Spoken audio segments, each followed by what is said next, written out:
Alex Hormozi said something that gives me the chill. You are not successful in my eyes because whenever you see some outcome, you stop the activities, which means you don't have the trait of consistency. I was like, the reason you aren't where you want to be is because you can't do things repeatedly. And so most people can't do one thing over and over again.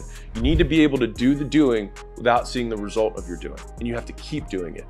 And if you can keep doing things independent, and this is both ways, if it goes really well, you keep doing the thing that got you there. And if it's not going well, yet, you keep doing the thing so that you get good enough that one day it will. You can commit to the actions and the behaviors and the traits that you will grow through doing.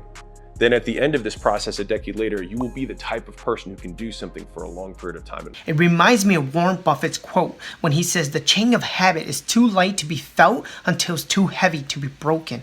It could go both ways. Stay consistent, create good habits, and don't get comfortable after you made your millions. So my question to you is, are you a finite player or an infinite player?